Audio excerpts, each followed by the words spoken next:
तो राधे राधे बच्चों। I hope आप सब लोग बढ़िया होंगे और पढ़ाई कर रहे होंगे। ऑफलाइन बैचेस हमने चालू कर दिए हैं और ऑनलाइन बैचेस हम आज से स्टार्ट करेंगे बच्चों। तो जिनको भी डाउट्स हो, जो भी क्वेरी हो, डायरेक्टली टेलीग्राम में जुड़ सकते हैं, ठीक है। तो आज हम स्टार्ट करेंगे केमिस्ट्री का चैप्टर नंबर 2 सोल्यूशन, जिसका कि ये लेक्चर नंबर 2 होगा।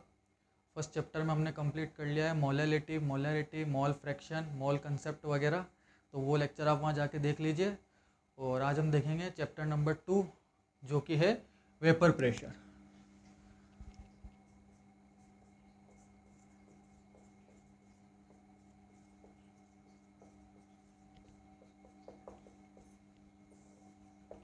Vapour pressure. सो बच्चों, मोलैरिटी, मोल कंसेप्ट के बारे में तो आप सभी को मैंने पहले लेक्चर में अच्छे से डिटेल में एक्सप्लेन किया है, वहाँ से आप जाकर देख लीजिए। सेकंड लेक्चर में आज हम देखेंगे वेपर प्रेशर के बारे में कि वेपर का क्या प्रेशर होता है या वेपर कैसे प्रेशर जो है वो वेरी करता है, ठीक है। तो यहाँ पे जो हमें सबसे पहली चीज़ देखनी है वो देखना है इवेपोरेशन। क्या देखना है बच्चों? इवेपोरेशन। कि इवेपोरेशन क्या होता है। अब इवेपोरेशन आप बचपन से देखते हुए आए हो कि वाटर साइकिल के बारे में बात चलती है कि वाटर साइकिल किस तरीके से पानी वगैरह होता है, फिर वहाँ से भाप बन के उड़ता है, फिर वापस वो नीचे आता है। तो वो एक साइकिल की तरह वर्क करता है, ठीक है। वैसे ही कुछ आप यहाँ पे भी मान सकते हो कि इवेपोरेशन होता होगा। सबसे पहले मैं यहाँ पे बात करता हूँ ओपन कंटेनर की।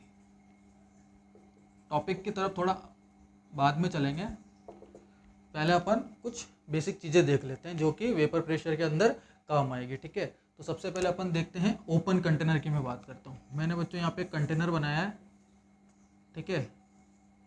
ये ओपन टाइप का वेसल है, कोई एक आप मान सकते हो कोई भी, ठीक है। इसके अंदर मैंने कोई एक लिक्विड लिया है, कोई भी, उस लिक्विड को मैं नाम दे देता हूँ, ए नाम दे देता हूँ, ठीक है बच्चों। मैंने एक ओपन कंटेनर लिया है जो कि यहाँ से एकदम ओपन है, ठीक है। और इसके अंदर कोई एक लिक्विड भरा है जिसको कि मैंने ए लिक्विड का नाम दिया है, ठीक है। अब क्या होगा बच्चों कि मैंने इसको टेम्परेचर दिया, जैसे ही मैं इसको टेम्परेचर दूंगा इसकी वेपर बनना स्टार्ट होगी। मानते हो आप कि इसकी वेपर बनना स्टार्ट हो जाएगी? जैसे ही मैं इसको टेम्परेचर दूंगा तो ये अपनी वेपर बनाना स्टार्ट करेगा। जो भी ए लिक्विड है वो वेपर बनाएगा और वेपर बना के उड़ने लगेगा। अब ओपन कंटेनर है तो इसकी वेपर क्या हो जाएगी? एस्केप हो जाएगी। इसकी वेपर क्या हो जाएगी? एस्केप हो जाएगी, यानी बाहर निकल जाएगी, ठीक है। अच्छा, ऐसा क्यों हुआ? सबसे पहली चीज़ तो ये कि आप ये चीज़ देखिए कि जो ऊपर के मॉलिक्यूल्स है, यानी ये कोई ए लिक्विड जो है, इसके जो मॉलिक्यूल्स है ये ए, ये आप देखिए ये पूरे के पूरे सरफेस पे हैं। इनको मैं सरफेस मॉलिक्यूल्स बोल सकता हूँ, इसमें तो कोई प्रॉब्लम नहीं है। इनको मैंने सरफेस मॉलिक्यूल्स बोल दिया। अब मैं आपको इस सरफेस मॉलिक्यूल्स के कुछ पॉइंट्स बताता हूँ कि ये जो सरफेस मॉलिक्यूल्स है इनकी जो काइनेटिक एनर्जी है वो ज़्यादा होगी मोर देन अदर मॉलिक्यूल्स। यानी ये जो सरफेस के जो मॉलिक्यूल्स है इनकी जो काइनेटिक एनर्जी होगी वो ज़्यादा होगी as compare to in bulk molecules के। कैसे?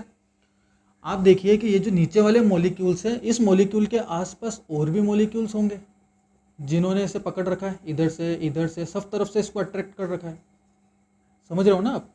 मतलब पूरा एक लिक्विड है, पूरा एक ऊपर की तरफ एक लिक्विड है, उस मतलब पूरा एक कंटेनर के अंदर एक लिक्विड फील है, उसके अंदर नीचे भी लिक्विड है, ऊपर भी लिक्विड है, पूरा लिक्विड भरा हुआ है। अब नीचे का जो लिक्विड है वो नीचे क्यों है? क्योंकि उसकी काइनेटिक एनर्जी जो है वो कम है। काइनेटिक एनर्जी आप समझते हो ना, जो वाइब्रेशंस आती है, जहाँ पे मॉलिक्यूल वाइब्रेशंस करते हैं।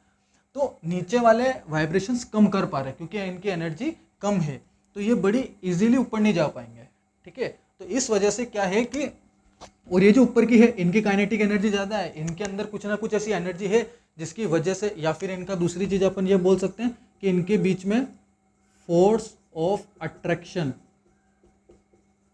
जो है वो कम है as compare to bulk molecule.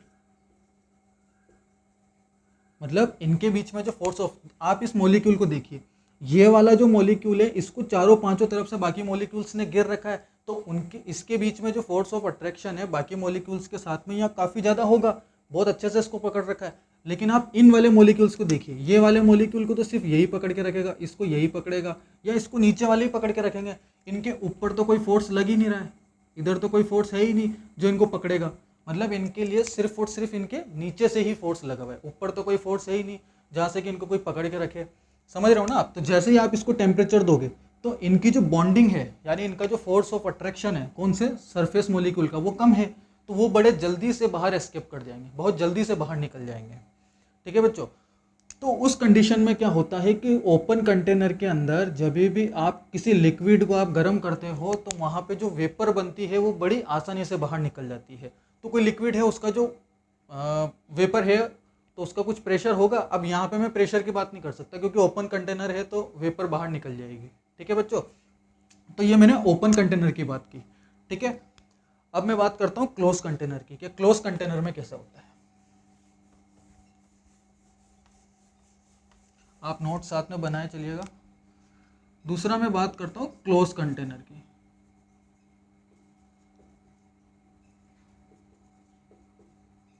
Close container, देखो बच्चों मैंने कंटेनर लिया जो कि क्लोज है, ये क्लोज कंटेनर लिया। ठीक है, इसमें भी मैं सरफेस बना देता हूँ।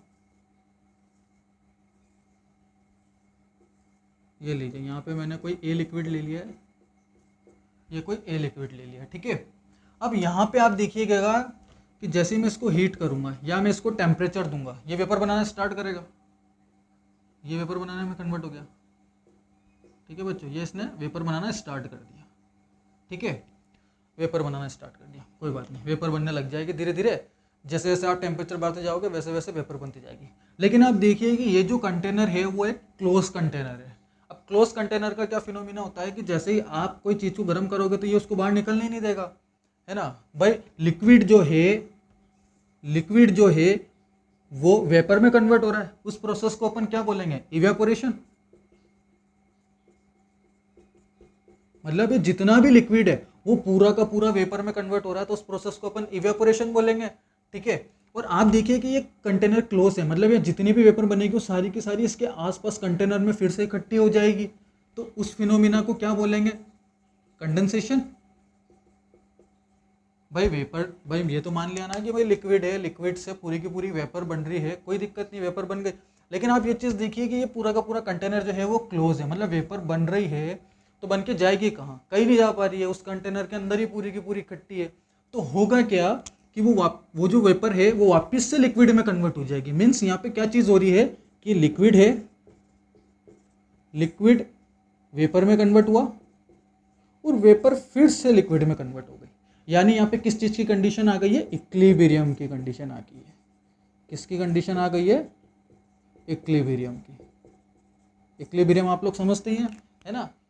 जितना लिक्विड था वो वेपर बना और वेपर वापस से किसमें कन्वर्ट हो चुकी है? लिक्विड में कन्वर्ट हो चुकी है। इस कंडीशन को बोलते हैं इक्विलिब्रियम की कंडीशन। तो आप देखिए ना कि पहले इसका इवेपोरेशन हुआ, लिक्विड वेपर में कन्वर्ट हुआ, देन वापस से वेपर वापस किस में कन्वर्ट हो चुकी है? लिक्विड में कन्वर्ट हो चुकी है। तो क्लोज कंटेनर के अंदर कुछ इस टाइप का फिनोमिना आपको देखने को मिलता है। ठीक है, और यहां से आप अब देखिए कि लिक्विड वेपर में कन्वर्ट हुई। अब ये जो वेपर है ये कुछ ना कुछ प्रेशर लगा रही होगी इस कंटेनर के ऊपर। भाई ये लिक्विड है, ये वेपर में कन्वर्ट हो रही है, तो ये इस पूरे कंटेनर के ऊपर कुछ ना कुछ प्रेशर तो लगा ही रही होगी। ठीक है ना? उस प्रेशर को ही बोला जाता है वेपर प्रेशर। उस प्रेशर को ही बोला जाता है वेपर प्रेशर। यानी अगर मैं वेपर प्रेशर की डेफिनेशन लिखूं तो क्या बनेगी?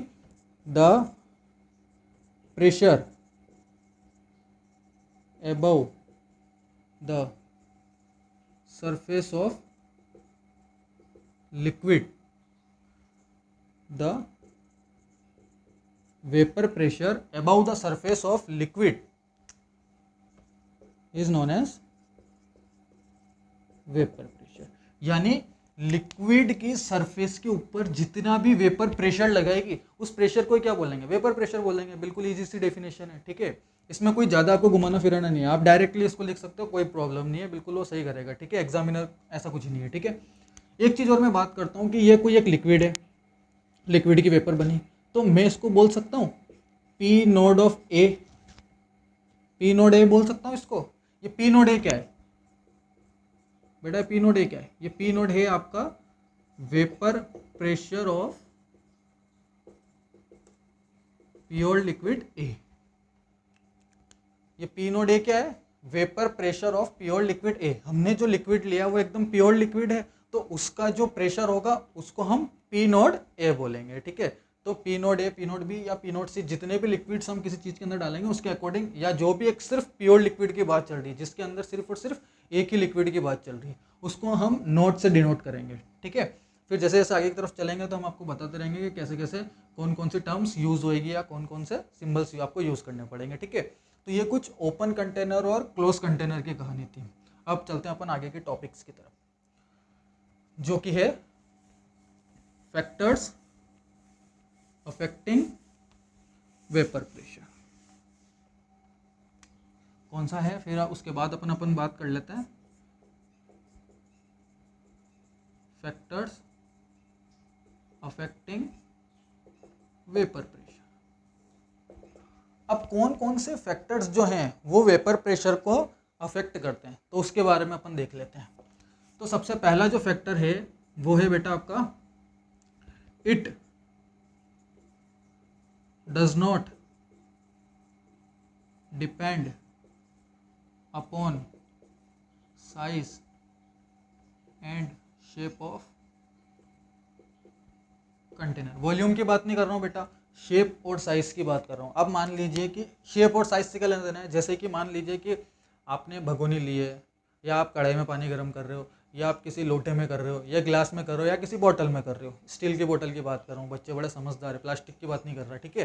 तो अब आप कोई भी कंटेनर लो, उससे क्या फ़र्क पड़ता है, आप किसी भी कंटेनर में लिक्विड को लेकर अगर आप गर्म करोगे तो उसकी वेपर तो बननी है, ठीक है। तो वेपर का शेप साइज से कोई लेना देना नहीं होता, ठीक है। तो ये आप दिमाग में रखिएगा कि शेप से इसका कोई लेना देना नहीं। आप सोचो कि भाई बॉटल का शेप ऐसे जार होता है पानी का, वो बहुत ऐसा बड़ा सा होता है, फिर ऊपर से ऐसा छोटा सा मुंह हो जाता है। तो अगर मान लीजिए वो जार मैंने लोहे का बना दिया, और अगर उस जार को मैं उसमें पानी रखकर अगर गर्म कर रहा हूँ, लिक्विड रखकर गर्म कर रहा हूँ, तो आपको क्या लगता है कि वेपर क्या कम बनेगी, वेपर क्या कम निकलेगी? वेपर तो उतनी, जितना उसमें लिक्विड होगा उतनी ही वेपर बननी है। अब उतने ही लिक्विड को आप भगोनी में भी गर्म करोगे तो भी वेपर उतनी ही बननी है, ठीक है। तो ये शेप साइज पे डिपेंड नहीं करता, ये चीज़ आप पहले दिमाग में रख लीजिए, ठीक है। दूसरी चीज, it depends on nature of substance. ये सबसे इंपॉर्टेंट चीज है बेटा, it's depend on nature of substance. अब नेचर ऑफ सब्सटेंस की बात करते हैं, तो नेचर ऑफ सब्सटेंस क्या होता है? तो नेचर का मतलब क्या हो गया, जैसे कि लिक्विड किस टाइप का है बेटा, आप लिक्विड ले रहे हो तो लिक्विड किस टाइप का उसकी बात चल रही है, ठीक है। अब मान लीजिए मैं सब्सटेंस की यहाँ पे बात कर लेता हूँ, सब्सटेंस की बात कर लेता हूँ। तो सब्सटेंस, वैसे तो देखिए सब्सटेंस आपके दो टाइप के होते हैं, ठीक है। सब्सटेंस अगर मैं बात करूँ तो दो टाइप के हैं, वो मैं यहीं एक्सप्लेन कर देता हूँ। एक होता है आपका वोलेटाइल, एक होता है आपका नॉन वोलेटाइल। एक होता है वोलेटाइल, एक होता है नॉन वोलेटाइल। अब नॉन वोलेटाइल बेसिकली वो होते हैं बेटा, it does not evaporate. Non volatile वो होते हैं जो कि इवेपोरेट नहीं होते। अब इवेपोरेट कौन नहीं होता, सॉलिड लिक्विड गैस में से इवेपोरेट कौन नहीं होगा बेटा बताओ? जाहिर सी बात है सॉलिड्स नहीं होंगे, सॉलिड के पास वो कैपेबिलिटी नहीं है। वो तब तक, मुझे पता है आपके दिमाग में वो बात है, वो कब तक इवेपोरेट नहीं होंगे, जब तक कि वो लिक्विड में नहीं मिलेंगे, ठीक है। वो मुझे पता है कि आपको वो चीज़ें पता है, लेकिन मैं बेसिकली किसकी बात कर रहा हूँ, नॉन वोलेटाइल वो चीज़ें होगी जो कि इवेपोरेट नहीं होती है, ठीक है। तो वो बेसिकली आपके सॉलिड्स होंगे, ठीक है।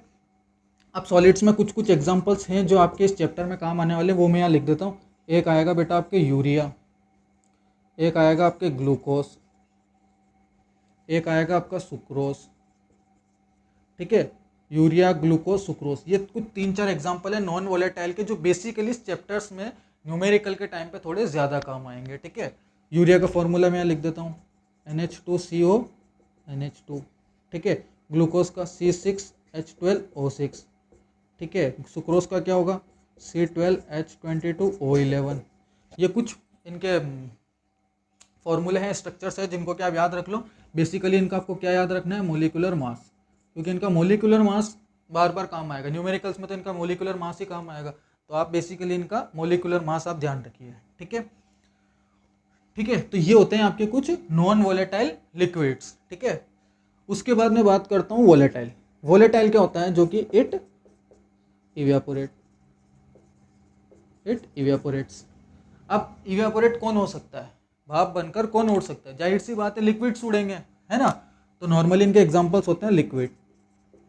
जितने भी लिक्विड होंगे वो सारे के सारे वोलेटाइल होते हैं, जितने भी सॉलिड्स होते हैं वो सारे के सारे नॉन वोलेटाइल होते हैं। ठीक है, अब लिक्विड में भी कुछ बेसिकली कुछ जो इस चैप्टर्स में काम आने वाले हैं उनकी मैं बात कर लेता हूँ कि कौन कौन से ज़्यादा काम आएंगे। ठीक है, तो आप ले लो, पानी ले लो, H2O ले लो, आप CH3OH ले लो, मिथेनॉल ले लो, आप C2H5OH ले लो, इथेनॉल ले लो, आप बेंजीन ले लो, आप टोलिन ले लो। ठीक है, ये कुछ एग्जाम्पल्स हैं, इनके अलावा भी काम आएंगे, बट ये कुछ ऐसे एग्जाम्पल्स है जो थोड़े ज़्यादा काम आएंगे। ठीक है, तो आप इन कंडीशंस में इनको यूज़ कर सकते हैं। ठीक है, तो सब्सटेंस वैसे दो टाइप के होते हैं, एक वोलेटाइल, एक नॉन वोलेटाइल। मैं थोड़ा रिवाइज कर देता हूँ वापस। जो इवेपोरेट नहीं होते हैं उसको बोलते हैं नॉन वोलेटाइल, जिसके अंदर की सॉलिड्स आते हैं बेसिकली।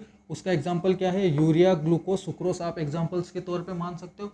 दूसरा है वोलेटाइल। वोलेटाइल कौन से होते हैं? जो कि इवेपोरेट हो सकते हैं। इवेपोरेट कौन से हो सकते हैं? लिक्विड्स हो सकते हैं। और लिक्विड्स में आप कुछ भी ले सकते हो, लिक्विड में ऐसा कोई ज़रूरी नहीं है, दूध वगैरह भी आप ले सकते हो। लेकिन बेसिकली जो ज़्यादा अपने केमिस्ट्री के हिसाब से अगर बात करें तो केमिस्ट्री में यही आएगा, H2O, इथेनॉल, मिथेनॉल और बेंजीन और टोलिन। ठीक है, तो ये जो टॉपिक है वो यहाँ तक में कवर है। फैक्टर अफेक्टिंग के अंदर 2 पॉइंट्स थे, अभी एक और आएगा, उसकी भी मैं बात कर लेता हूँ। ठीक है, और एक चीज़ का और फर्क पड़ता है टेम्परेचर का। अगर आप टेम्परेचर कम ज़्यादा करोगे तो भी वेपर प्रेशर पे फर्क पड़ता है, क्योंकि बेसिकली वेपर बनेगी टेम्परेचर से, तो टेम्परेचर भी डिपेंड करता है। ठीक है, ये आपको ध्यान रखना है। अब मैं थोड़ा नेचर ऑफ सब्सटेंस के बारे में थोड़ी और चीज़ें इसके अकॉर्डिंग एक्सप्लेन कर देता हूँ आपको। ये सब आप नोट्स बनाए चलिएगा साथ में। ठीक है, जैसे कि अगर मैं सब्सटेंस की बात करूँ, एग्जाम्पल एक मैंने लिया बेटा H2O, एक मैंने लिया C2H5OH लिया। ठीक है, अब आप देखो कि जो H2O पूरा लिक्विड है। अब H2O के अंदर H2O ही मॉलिक्यूल साथ में बनाते हैं। ठीक है, तो H2O के बीच में हाइड्रोजन बॉन्डिंग होगी, और अल्कोहल में भी अल्कोहल OH ग्रुप तो है, हाइड्रोजन और हाइड्रोजन के बीच में हाइड्रोजन बॉन्डिंग होती है। अब होता क्या है, ये जो H2O है तो इसके अंदर हाइड्रोजन बॉन्ड होते हैं, और सभी को पता है, आप सबने 11th में पढ़ रखा है कि हाइड्रोजन और हाइड्रोजन मतलब H2 और H2O के मॉलिक्यूल्स के बीच में 4 हाइड्रोजन बॉन्ड होते हैं। वो बेसिकली 4 हाइड्रोजन बॉन्ड बनाता है, 2 तो पानी के अंदर ही बनाता है, H2O बॉन्ड H2O, और बाकी इसका एक हाइड्रोजन बाकी मॉलिक्यूल्स के साथ बनाता है। ठीक है, तो H2 और H2O के बीच में कौन सा बॉन्ड बनता है? हाइड्रोजन बॉन्ड बनता है। यहाँ कौन सा बॉन्ड बन रहा है बेटा? हाइड्रोजन बॉन्ड बन रहा है। ठीक है, और कितने बॉन्ड बनते हैं H2 और H2O के मॉलिक्यूल्स के बीच में? लगभग 4 हाइड्रोजन बॉन्ड बनते हैं। ठीक है, C2H5OH। अब आप देखो C2H5OH है, ये किससे जुड़ेगा बेटा? C2H5OH से। अब यहाँ देखो आप, ये एक ही हाइड्रोजन है, ये एक ही हाइड्रोजन से जुड़ेगा, और वो हाइड्रोजन आगे एक हाइड्रोजन से जुड़ेगा, ये हाइड्रोजन पीछे एक हाइड्रोजन से जुड़ेगा। तो बेसिकली इनके बीच में जो बॉन्ड बन रहा है वो एक ही हाइड्रोजन बॉन्ड बन रहा है। यहाँ पे हाइड्रोजन बॉन्ड कितना बन रहा है बेटा? एक ही बन रहा है खाली। ठीक है, यहाँ पे हाइड्रोजन बॉन्ड कितना बन रहा है? एक ही बनेगा, या आगे जुड़ेगा तो वो उसके साथ बनाएगा, इसी के मॉलिक्यूल्स के साथ बनाएगा। यहाँ 4 बन रहे हैं, यहाँ 1 बन रहा है। अब ज़्यादा हाइड्रोजन बॉन्ड बनने से होगा क्या बेटा? ज़्यादा हाइड्रोजन बॉन्ड बनने से ये होगा कि इसका फोर्स ऑफ अट्रैक्शन बढ़ जाएगा, मतलब इसको मॉलिक्यूल्स ने ज़्यादा अच्छे से अट्रैक्शन की पावर से इसको पकड़ रखा है, तो वो मॉलिक्यूल्स इवेपोरेट होंगे ही नहीं, वेपर बनाएंगे ही नहीं, जाहिर सी बात है। क्योंकि जब मैं पानी को गर्म करूँगा और इथेनॉल को गर्म करूँगा तो इथेनॉल जो है वो उसका बॉइलिंग पॉइंट कम है, यानी जैसे ही मैं उसको गर्म करूँगा तो वो जल्दी वेपर में कन्वर्ट होगा देन पानी से, बिकॉज इसके जो बॉन्ड्स हैं वो कम है, किससे? पानी से। यानी कि वेपर प्रेशर जो होता है वो इन्वर्सली प्रोपोर्शनल होता है फोर्स ऑफ अट्रैक्शन के बेटा। वेपर प्रेशर जो होता है वो इन्वर्सली प्रोपोर्शनल होता है फोर्स ऑफ अट्रैक्शन के। मीन्स जिसका फोर्स ऑफ अट्रैक्शन ज़्यादा होगा उसकी वेपर प्रेशर उतनी कम होगी। यानी कि यहाँ पे फोर्स ऑफ अट्रैक्शन ज़्यादा है, हाइड्रोजन के बीच में ज़्यादा बॉन्ड बन रहे हैं, तो इसका वेपर प्रेशर कम होगा। यहाँ पे हाइड्रोजन बॉन्ड कम बन रहे हैं, दिख रहे हैं आपको, यहाँ पे हाइड्रोजन बॉन्ड एक ही बन रहा है, तो इसका वेपर प्रेशर ज़्यादा होगा। तो जिसका फोर्स ऑफ अट्रैक्शन यानी जिसमें ज़्यादा बॉन्ड्स बनते हैं, फोर्स ऑफ अट्रैक्शन बोल दो या हाइयर बॉन्ड बोल दो, जिसके अंदर ज़्यादा बॉन्ड बन रहे हैं या जिसका फोर्स ऑफ अट्रैक्शन ज़्यादा है, तो उसका वेपर प्रेशर कम होगा। ठीक है, ये चीज़, ये जो एग्जांपल है यहाँ से आप समझ सकते हो कि किस तरीके से वेपर प्रेशर जो है वो किसी भी सब्सटेंस के नेचर पर डिपेंड करता है। ठीक है, ये एग्जांपल मैंने एक लिया है, आप इसको नोट डाउन कर सकते हो। मैं अभी दूसरा एग्जांपल आपको एक और बताता हूँ। ठीक है,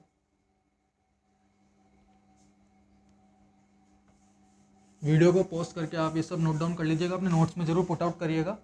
ठीक है, दूसरा एक एग्जांपल लेता हूँ मैं, बी ले लेता हूँ एक। मान लीजिए मैंने कि 3 अलग अलग टाइप के एक ही जैसे लिक्विड्स ले रहा हूँ, मतलब मैं मान लो अल्कोहल की बात कर लेता हूँ मैं, है ना, CH3OH ले लेता हूँ, एक इथेनॉल ले लिया मैंने, एक ले रहा हूँ मैं CH2OH, एक और ले लेता हूँ मैं CH2OH,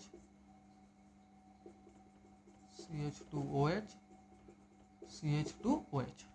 इसका क्या नाम है बेटा? इसका नाम होगा ग्लाइकोल। ठीक है, इसका नाम क्या होगा बेटा?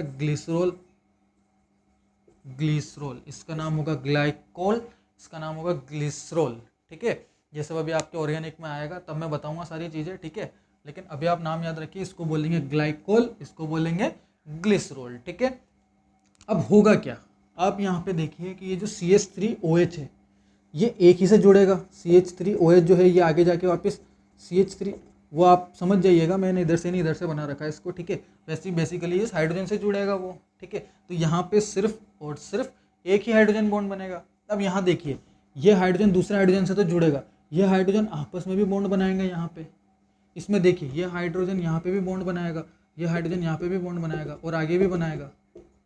समझ रहे हो ना आप मेरी बात? आपस में तो बनाएगा, साथ में आगे भी बॉन्ड बनाएगा। ठीक है, तो यहाँ पे बॉन्ड्स ज़्यादा बनेंगे तो फोर्स ऑफ अट्रैक्शन ज़्यादा होगा। फोर्स ऑफ अट्रैक्शन ज़्यादा का मतलब क्या हो गया? वेपराइजेशन कम हो गया, यानी उसका वेपर प्रेशर कम होगा बेटा। ठीक है, तो इसका अगर मैं ऑर्डर लिखूँ तो क्या लिखूँ कि वेपर प्रेशर जो है वो किसका ज़्यादा होगा?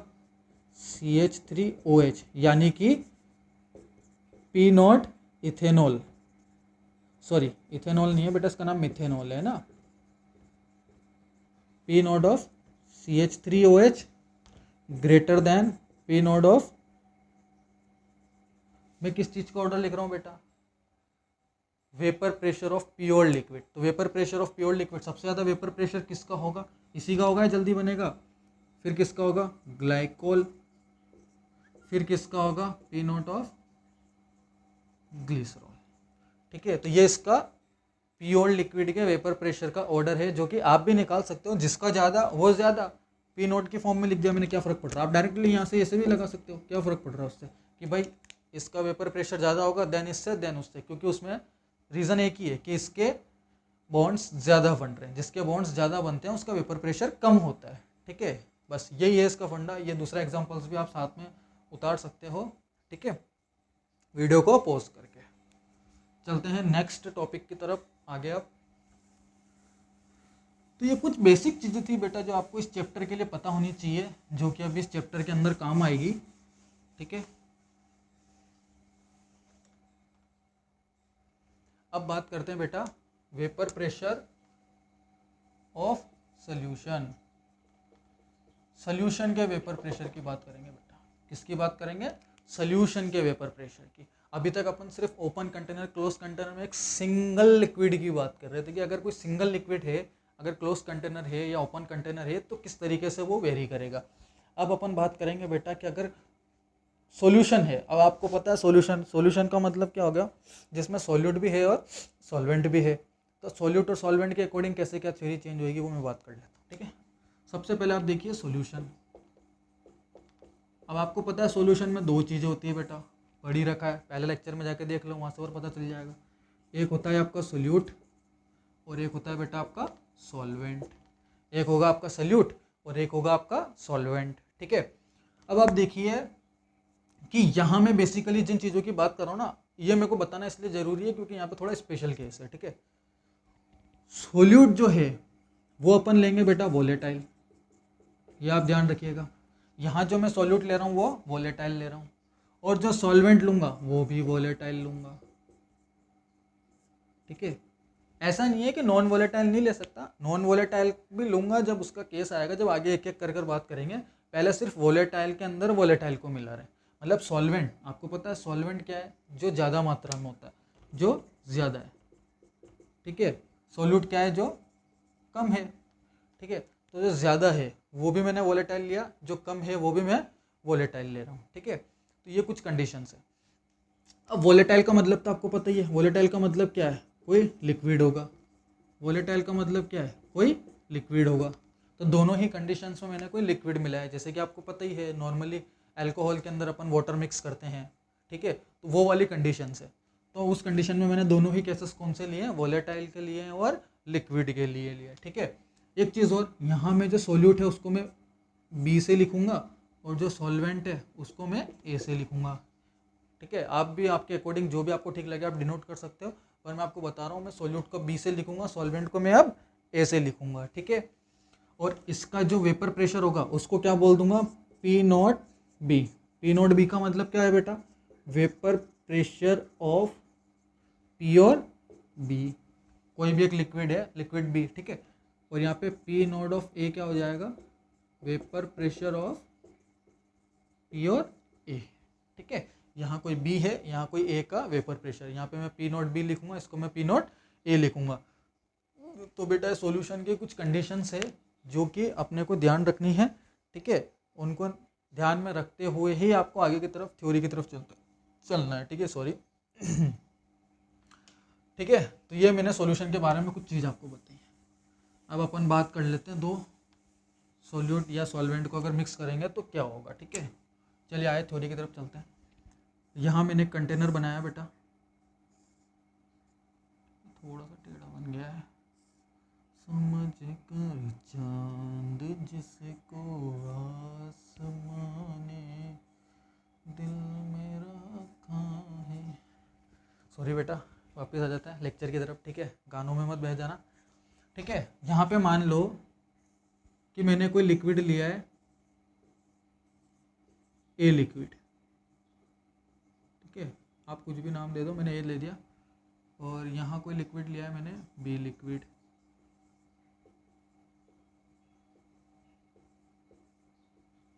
यहाँ कोई लिक्विड लिया है मैंने, बी लिक्विड, यहाँ कोई लिक्विड लिया है मैंने, ए लिक्विड, और यहाँ कोई लिक्विड लिया है मैंने, बी लिक्विड। अब आप देखिए ये जो ए लिक्विड है इसको मैं टेम्परेचर दूंगा, इसकी वेपर बनेगी बेटा, मानते हो ना इस चीज़ को, तो वेपर ने पढ़ लिया। ये कोई प्योर लिक्विड है तो इनकी वेपर्स बनेगी, ठीक है, वेपर्स बन रही है, ए की वेपर भी बन रही है, बी की वेपर भी बन रही है। अब आपको ये चीज़ मैं बता चुका हूँ कि अगर ए की वेपर बनेगी तो उसको पी नॉट ऑफ ए बोलेंगे। अगर ए की वेपर बनती है, ए सिर्फ अकेले ही है तो अकेले की वेपर बनेगी तो उसको पी नॉट ऑफ ए ही बोलेंगे, और बी अकेले की अगर वेपर बनेगी तो उसको पी नॉट ऑफ बी बोलेंगे। तो इसके लिए क्या लिखेंगे, पी नॉट ऑफ बी, क्या लिखूंगा इसको, पी नॉट बी, इसको क्या लिखेंगे, पी नॉट ए, ठीक है। ये पी नॉट ए क्या है, यहाँ लिख देता हूँ मैं, पी नॉट है आपका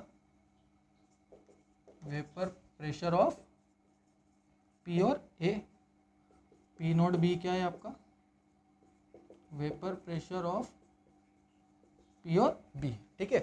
तो ए और बी क्या है आपका, वेपर प्रेशर है, ए और बी का वेपर प्रेशर है, पी नॉट ए और पी नॉट बी, ठीक है। अब सॉल्यूशन के लिए क्या कर रहे हैं, इस लिक्विड को इस लिक्विड में मिक्स कर रहे हैं, या आप बोल दो इस लिक्विड को इस लिक्विड में मिक्स कर रहे हैं, ठीक है। मैं सोल्यूट और सॉल्वेंट की बात नहीं कर रहा, मैंने लिक्विड को नाम दे रखा है, ए नाम और बी नाम, तो आप उसके अकॉर्डिंग जज कर लीजिए कि किसको किसके साथ में मिक्स कर रहे हैं, ठीक है। तो बेसिकली क्या कर रहे हैं कि दोनों लिक्विड्स को आपस में मिक्स कर रहे हैं, क्योंकि मुझे सॉल्यूशन की बात करनी है, तो मैं सॉल्यूशन बना रहा हूँ, ठीक है। सॉल्यूशन बनाऊंगा तो इस लिक्विड को इस लिक्विड में मिक्स करेंगे,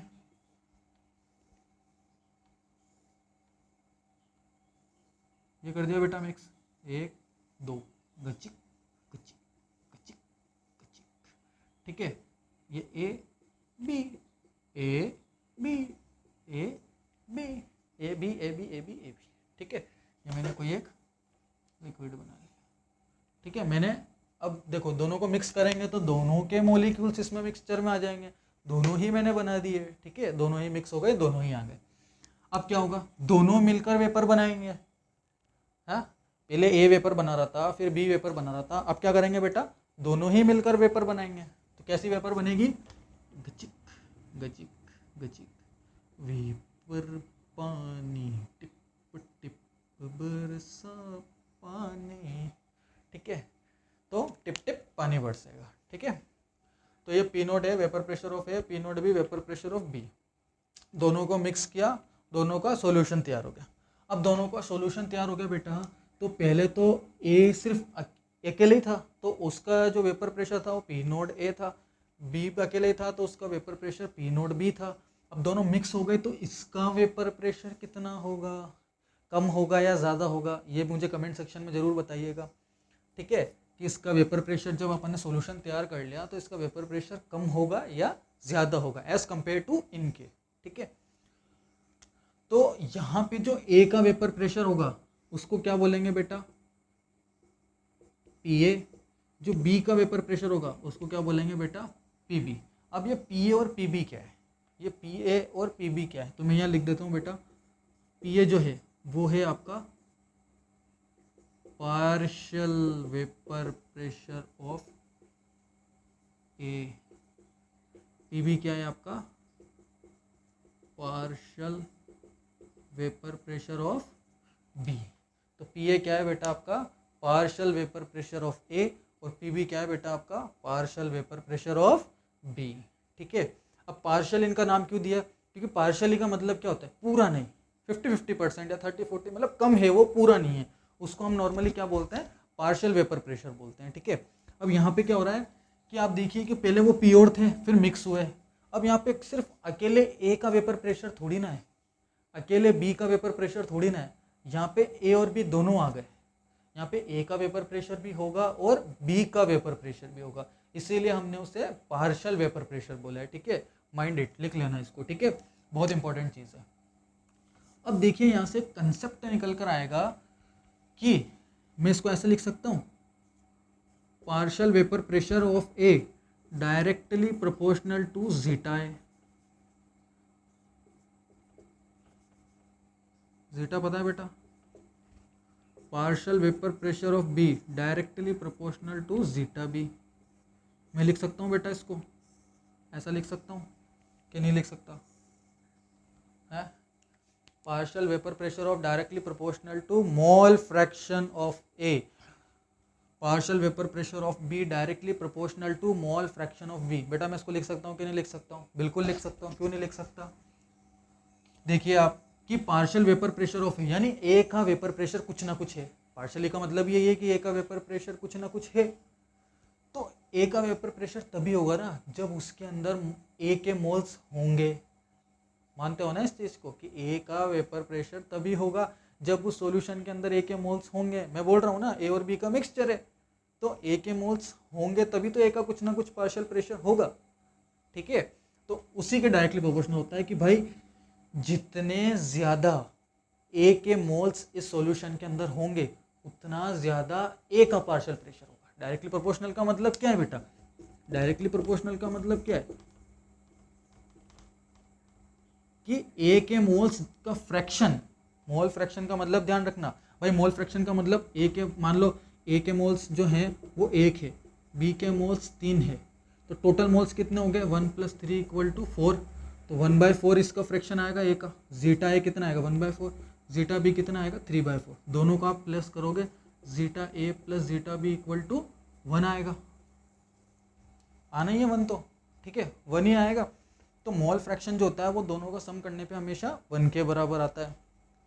तो मोल फ्रैक्शन का मतलब क्या है कि टोटल सॉल्यूशन के अंदर 4 मोल है, जिसमें से ए के मोल 1 है, बी के मोल 3 है, और ये क्या निकल रखा है, उसका फ्रैक्शन निकाल रखा है। इसी सॉल्यूशन के अंदर ए भी है, बी भी है, तो उसके मोल्स भी होंगे, ठीक है उसके मोल्स भी होंगे। तो जितने ज़्यादा ए का मोल फ्रैक्शन होगा उतना ज़्यादा उसका पार्शियल प्रेशर होगा, जितना ज़्यादा बी के मोल्स होंगे उतना ज़्यादा उसका पार्शियल प्रेशर होगा। इसका मतलब यही है, जितने ज़्यादा उसके मोल्स होंगे उतना ज़्यादा उसका प्रेशर होगा, क्योंकि दोनों के मोल से बेटा सीधी सी बात है, जिसके मोल्स जितने ज़्यादा उसका पार्शियल प्रेशर उतना ज़्यादा।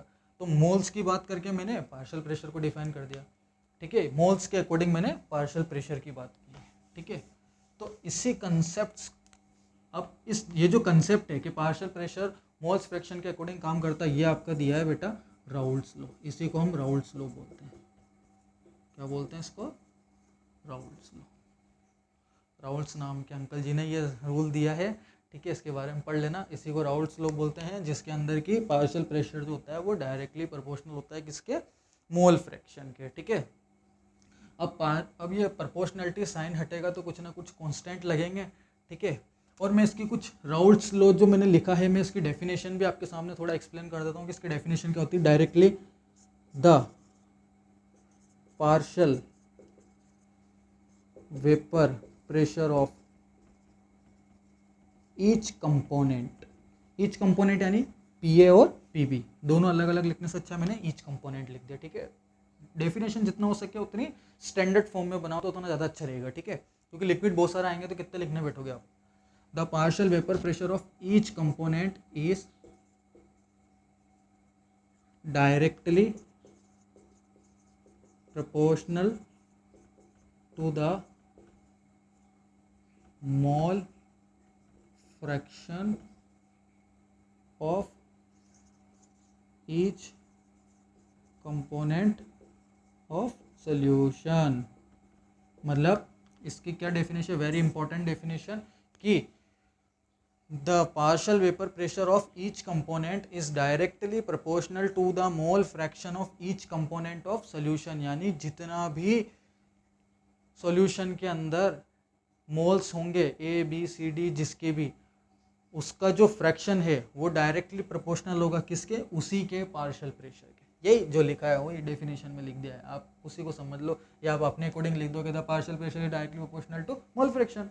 बस आप वैसे भी लिख सकते हो, मैंने पूरी डेफिनेशन इसके अकॉर्डिंग बनाई है, राउल्ट्स लॉ के अकॉर्डिंग, ठीक है। तो ये आप भी नोट डाउन कर लीजिएगा, बेस्ट डेफिनेशन है जो आपको काम आएगी, ठीक है। अब आगे की तरफ चलते हैं कि अगर ये प्रोपोर्शनलिटी साइन हटेंगे तो फिर कांस्टेंट की वैल्यू कैसे क्या निकालेंगे, ठीक है। तो देखिए,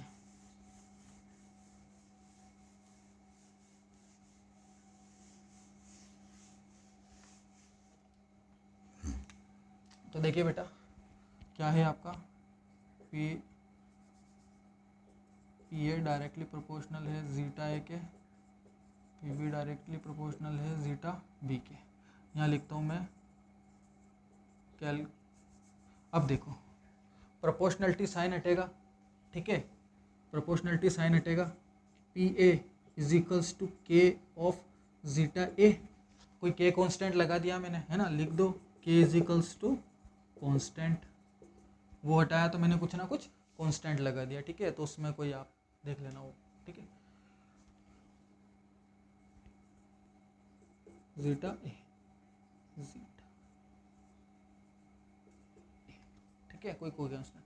अब ये के की वैल्यू कैसे निकाले, यानी कैलकुलेशन ऑफ के, इस के की वैल्यू कैसे निकाले, ठीक है। तो के की वैल्यू कैसे निकालेंगे, तो के की वैल्यू निकालने के लिए आप सोचिए कि जो मैंने सॉल्यूशन लिया है पूरा का पूरा, उस सॉल्यूशन के अंदर मैंने क्या करा कि बी के मोल्स जीरो कर दिए। किसके मोल्स जीरो कर दिया मैंने? बी के मोल्स जीरो कर दिए। कर सकता हूँ ना, ऐसा आपको एज्यूम करना है। Let mole fraction of B is equals to zero. तो मोल फ्रैक्शन ऑफ ए कितना आएगा बेटा? 1। मोल फ्रैक्शन ऑफ कितना आएगा? 1, क्योंकि we know that zeta of A plus zeta of B is equals to 1 होता है। अगर आप बी की वैल्यू यहाँ पे 0 डालोगे तो जीटा ए किसके बराबर आएगा बेटा? 1 के बराबर आएगा, ठीक है। मतलब मेरे कहने का मतलब है कि जो सॉल्यूशन है उसके अंदर बी के मोल्स को हमने 0 कर दिया। बी के मोल्स को हमने क्या किया? 0 कर दिया। मतलब उसमें सिर्फ और सिर्फ अब ए ही बचा है, मतलब ए की ही वेपर बन रही है और ए ही इवेपोरेट हो रहा है, ठीक है। वेपर प्रेशर जो हो रहा है वो सिर्फ ए का ही है, बी वहाँ पे मैंने 0 कर दिया, यानी उसका मोल फ्रैक्शन 0 है। अब सिर्फ ए की ही वेपर बनेगी। अब अगर ए की वेपर बनेगी, यहाँ पे अगर मैं ए की वैल्यू डालूँ, P A is equals to K of X A, मतलब जीटा ए की वैल्यू 1 है, तो पी ए किसके बराबर आएगा, के बराबर आ रहा है ना बेटा, पी ए किसके बराबर आ रहा है, के बराबर आ रहा है। अब ये के बराबर आ रहा है, पी है, ये तो पॉसिबल नहीं है क्योंकि मैंने बोल दिया कि बी के मोल फ्रैक्शन यानी बी के मोल्स तो उसके अंदर है ही नहीं, सिर्फ ए के मोल्स ही उसके अंदर है। इसका क्या मतलब है बेटा, तो इसका मतलब है कि सिर्फ ए है। अब आपको ये चीज़ पता है कि अगर ए अकेला, मतलब ए को अकेले को अगर गर्म करूँगा तो उसमें क्या होगा, सिर्फ और सिर्फ एक ही वेपर बनेगी। बेटा आपको पता है ना कि भाई ये ए है, यहाँ सिर्फ ए है, ये ए, ये ए, ये ए, तो ए को अगर गर्म करूँगा तो सिर्फ एक ही वेपर बनेगी। तो इसको क्या बोलते हैं, पी नोड ऑफ ए। इसको क्या बोलते हैं, पी नोड ऑफ ए, यानी जब भी मैं ए को गर्म करूँगा तो सिर्फ और सिर्फ एक ही वेपर बनेगी और उसको क्या बोलेंगे, पी नोड ऑफ ए। ठीक है, अब पी नोड ऑफ ए का मतलब क्या है, सिर्फ और सिर्फ एक ही वेपर, यानी vapour pressure of pure liquid A. तो के की वैल्यू कितनी निकल कर आएगी, ए, क्योंकि सिर्फ ए ही गर्म हो रहा है, बी तो उसके अंदर है ही नहीं। ठीक है, तो ये किसके बराबर आएगा, ये किसके बराबर आएगा बेटा, P naught of A equal to K, यानी ये के की जो वैल्यू है कांस्टेंट की, वो पी ए के बराबर ना आके किसके बराबर आएगी, पी नोट ए के बराबर आएगी। ठीक है, थोड़ा आगे देखते हैं।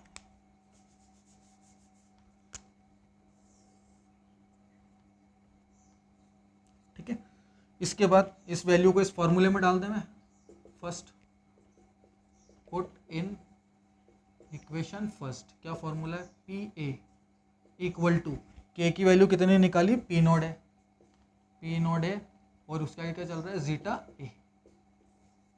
इसी तरीके से अगर देखिए मैंने यहाँ पे जीटा बी इक्वल टू 0 लिखा है, अगर आप जीटा ए इक्वल टू 0 कर दोगे तो जीटा बी की वैल्यू बनाएगी, यानी उसके अंदर सिर्फ और सिर्फ ए की ही बात चलेगी, बी की बात होगी ही नहीं।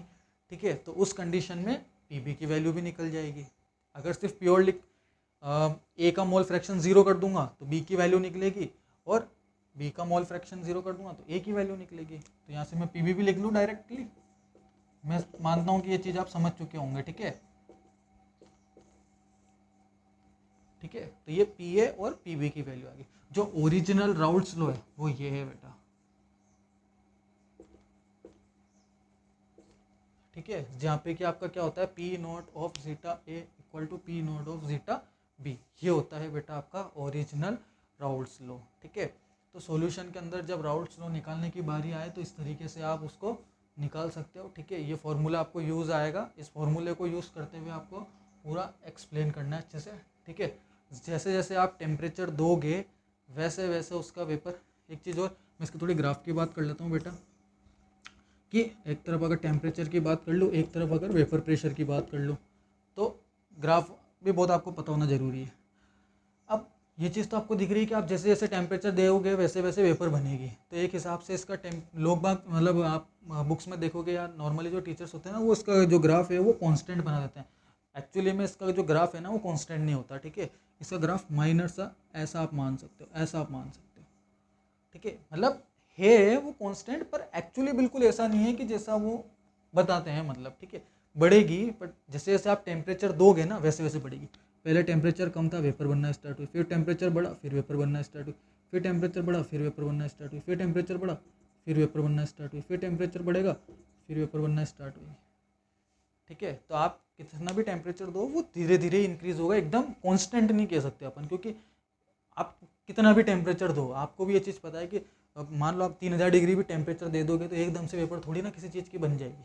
ठीक है, उसको वेपर बनने में थोड़ा समय लगता है, पहले बॉइलिंग पॉइंट आएगा, देन वेपरेशन पॉइंट आएगा, देन वो फिर वेपर में कन्वर्ट होगा। ठीक है, तो इस तरीके से उसको इंक्रीज होने में थोड़ा समय लगेगा।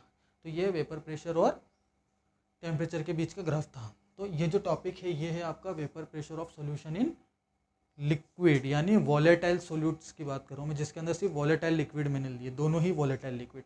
अब मैं जो नेक्स्ट लेक्चर है उसके अंदर मैं आपको बताऊंगा कि अगर वॉलेटाइल लिक्विड को अगर अब चेंज किया जाए तो क्या होगा, और आगे की टॉपिक की तरफ भी चलेंगे। ठीक है, अभी राउल्ट्स लॉ में और भी चीज़ें पढ़नी है। ठीक है, हेनरीज लॉ वगैरह भी अगर पढ़ने हैं तो वहाँ पे आपको एक्सप्लेन किया जाएगा कि और क्या क्या चीज़ें आपको देखनी है। तो ये आज का टॉपिक यहीं अपन ख़त्म करते हैं बच्चों। ठीक है, कोई भी डाउट हो तो कमेंट सेक्शन में पूछ लेना, और जितने भी जो भी मैंने पढ़ा है ये सारे के सारे हैंड रिटन नोट्स आपको टेलीग्राम के चैनल पे मिल जाएंगे, तो आप वहाँ पे ज्वाइन कर लीजिए और इंस्टाग्राम पे भी हमें फॉलो कर लीजिए बिल्कुल लेटेस्ट अपडेट के लिए, ठीक है। इसी तरह आपका प्यार बनाए रखिएगा और ऐसी अच्छी वीडियोस के लिए चैनल को सब्सक्राइब करिएगा। राधे राधे बच्चों।